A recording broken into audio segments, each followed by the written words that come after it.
Hello everyone, you're watching in English. This is our special program in connection with the celebration of Eid al-Fitr. We are here at the residential house of the Pakistani ambassador to Ethiopia.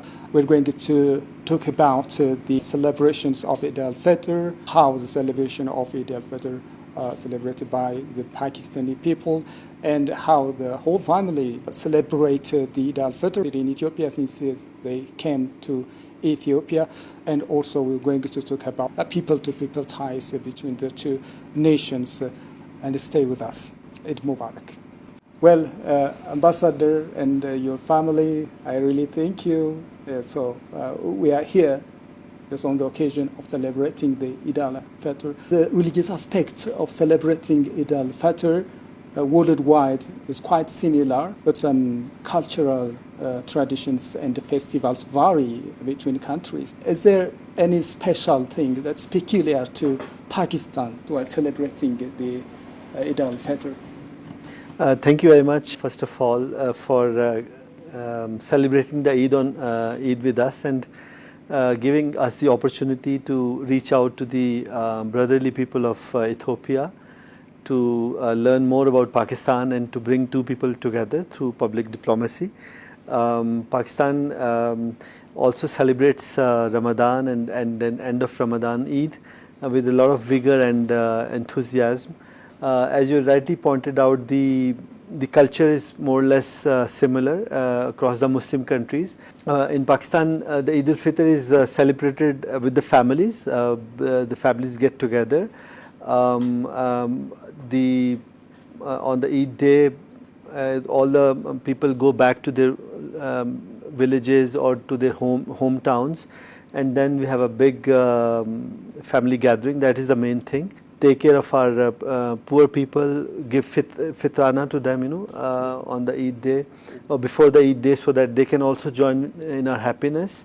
First of all, there's this Chandrat. We celebrate the night when the moon is identified, when the moon is sighted in the sky. That is called the Chandrat. So for the celebration start from the Chandrat, and then people go out the night before in the city and do the shopping and buy the stuff. And on the Eid day, making delicious food and preparing good clothes and making big meal for the family. These are the kind of traditions that we all share. The men wake up early in the morning and go to mosques. I should have asked this one first. Let's introduce each family members here. Yeah. To my left is my elder son, Labib. He's in grade 9, going in Sanford School. And he's next year going to start his IGCSE. And to my right is my younger son Azlan Atif. He's in grade 6, and my wife Zalifa.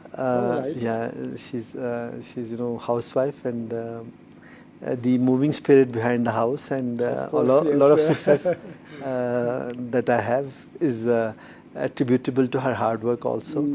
And that's our household. Let me ask you this question. Tell us what impressed you first here in Addis Ababa. The thing that impressed me the most is people standing in the queue for lining up to find the place in the van or the buses. That's one of the most impressive things, as there is no pushing, no pulling, and everyone is patient. That's one of the good attributes which I like the most. Secondly, when I go in the morning to drop off my kids, there are ladies and men who are cleaning the roads, So that's also another thing which I liked. Although nowadays it's going on, a lot of work is going on all around our residents also. That's another thing. But normally it's I like the cleanliness along the side of the roads. And another thing which I would like to mention is that people are quite, since we get a very little chance to meet the local community. But when my son got injured, we went to the hospital. It was a local hospital, Danu Hospital. The people were very caring. They were very warm, and they embraced us like their own brothers and sisters. So yeah, that's another thing. Before I came here, the biggest satisfaction that I had was that I'm going to a country where Sayyidina Bilal Habshi belongs to. This is the country of Sayyidina Bilal Habshi, and the one of the holiest companions of Hazrat Muhammad Sallallahu Alaihi Wasallam, our Prophet, and that is a land where Muslims had the first external contact, and they found the country hospitable. The king of Najash, Sayyid Ahmed Najash, he treated the Muslims in a respectful way. So so I didn't know a lot about the Muslims in Ethiopia, but I was really. But your ambassador was also a friend, so I had this very positive and feelings about going to this holy place, which is connected with so many holy personalities of Islam, and then being close to Makkah and Medina also gives this land much more reverence in our thoughts. We need to talk about the foods, the traditional foods of Ethiopians and the Pakistanis. So what is the food that you like most here in Ethiopia, and any food very difficult for you to even taste it? Well, actually, my first experience of tasting Ethiopian food was at the house of your ambassador, Mr. Jamal Bakar, in Islamabad. Oh, yeah. And his wife made a very delicious cuisine, and I told my wife that I enjoyed the food a lot. And once we came here, we have gradually tried it at different occasions, receptions. And overall, it's very nice. I mean, I like personally, I like the tibs. I like the injera also. My son Labib also likes injera.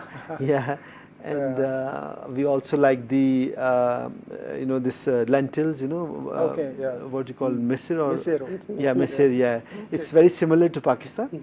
The rice and the lentils, and the fish is nice also.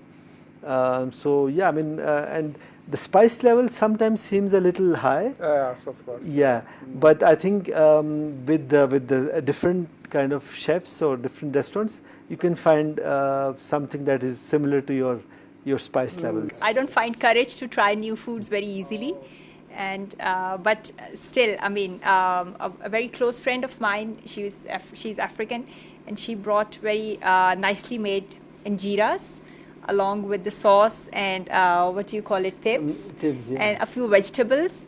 Well, we lavished it quite nicely, and we enjoyed it. I tried injera once or twice, but I couldn't take the taste because it's a bit sour. So I think I'm more towards the sauces and vegetables. So I like them more as compared to injera. Have you ever tasted meat? Yes, I think yes. We have tasted mitmita. Yes, Mitmita. We have quite a diversity of food in Pakistan. Actually, we like biryani. That's one of the most popular food, which is eaten especially on festive occasions as well as get-togethers or normal day-to-day life as well. So other than that, we have this chapati, which you can maybe relate to injera. And Pakistani cuisine is a mix of Central Asia, because in subcontinent of India, when the Muslims were the Mughals were the rulers, then a lot of influence came from Central Asia, from Iran, from the local food also. So we have this pilau that is basically from Turkey and Central Asia. They call it pivlao, so we call it pilau. It's like rice made with meat or chicken. Like you take the soup and you put it in the rice, and then we have kebab and samosa and lentils. But our meat is our cuisine is also quite focused on meat and chicken. Yeah, it's much more popular than vegetables. I mean, they are vegetables. Yeah, but people prefer eating meat and chicken also. Can you tell me how Ethiopian students are? They're good, and they're like very respectful towards their teachers, and most of the times they don't really cause that much trouble in school as well, and they're like quite smart. So, Yeah. Which is smarter? You. Me. Of course, yes. Of course. That's good.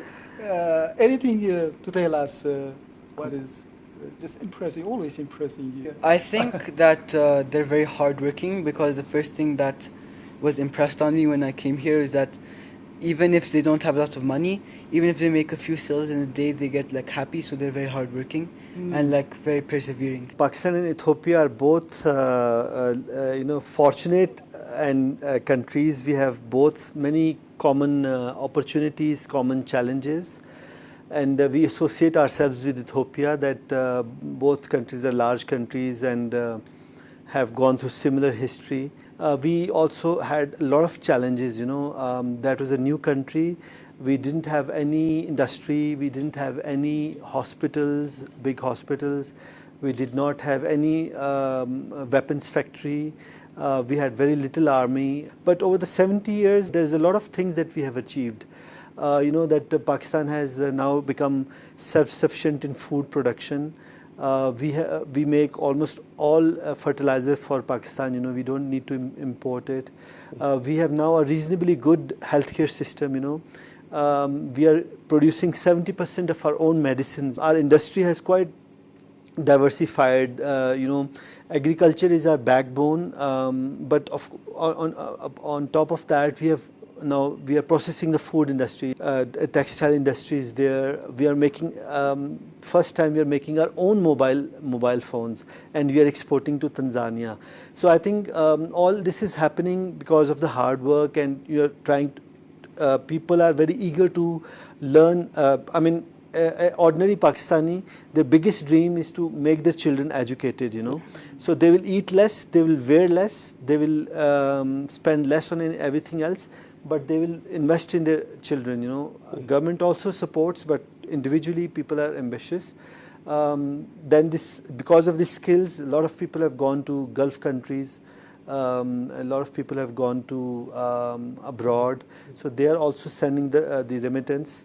These things have all, improved our country.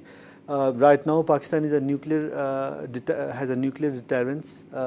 We are now, our defense is now in good hands, strong position. We are making our own fighter jets. We are making our own tanks. We are making our own submarines. We are making our own missiles. But of course, this is not something that a civilization should be very much proud of. This is a compulsion that you have to do, not a happy thing to be very glad about. But on the other side, on the civilian side, we are making our automobiles, we are making rickshaws, we are making two-wheelers, motorbikes, mobile phones, pharmaceuticals, textiles. A lot of things like self-sufficiency is there, and the education has improved a lot. So these are the things that we want to share with the people of Ethiopia. Are you Musafir? How long do you stay here in Addis Ababa? If you are not a stranger here, you are going to give Zakat al-Fitr. For whom you are going to give? Generally, we are all Musafir in this world, but being in foreign service, we are much more Musafir. It's very interesting also because you learn new cultures, you see new countries, it's your understanding improves, and you make new friends. But on the other side, it's also a disadvantage that you don't feel settled down. Yeah. With every move, you have to find your old friends, and then you're away from your family for a long time. You miss your country also. So I think it's a mixed feeling. Can you read the Quran? I can recite for you a surah. Yeah, okay, yeah. A'udhu billahi minash shaitanir rajim. Bismillahir rahmanir rahim. Huwa allazi la ilaha illa hu alimul ghaibi wash shahada huwa rahmanur rahim. Huwa allahu allazi la ilaha illa hu al-malikul quddusus salamul mu'minul muhaiminul azizul jabbarul mutakabbir subhanallah أما يشركون هو الله الخالق البارئ المصور له الأسماء الحسنى يسبح له ما في السماوات والأرض وهو العزيز الحكيم. صدق الله شكرا. العظيم. شكرا. Thank you very much. So that's why I have brought you. Let me give the chance to that guy. Azan. Aslan. Aslan. Yeah. Aslan, okay. Aslan. Yeah, Because the Aslan name and is Aslan. strange for us. Yeah, because in Malaysia they call Aslan Shah was their king also. How is your school? The school's good. It's quite nice. The teachers are very nice and the students are very nice. Tell us about your friends, particularly Ethiopian friends. My Ethiopian friends, they're quite smart and they're very helpful. As when I broke my arm, they helped me go to the nurse and they told me where to go, which hospital to go to, and they're very funny. Tell us what's happening before you broke your arm. You were playing? Yeah, I was playing with my friends and then I tripped and landed on my elbow. The month of Ramadan and the celebration of Eid al-Fitr, giving, sharing, even new clothes giving to the less fortunate people. It's kind of thing that is required from us by Allah. This kind of tradition is worldwide by the Muslim communities. Absolutely. It's not tradition, it's religious activities. True. No doubt. Any Muslim can give to the poor what they have. In this regard, what are you doing? As you know, Allah has enjoined on us to be charitable and to care for our fellow human beings, Muslims as well as non-Muslims, because they're all the creation of Allah. So in this month of Ramadan, apart from our individual ibadah, the most important thing or ibadah which is emphasized is charity. So as an individual, we are all giving out our zakat in this month. We are giving if the charity, like when we go to mosque, we do the charity.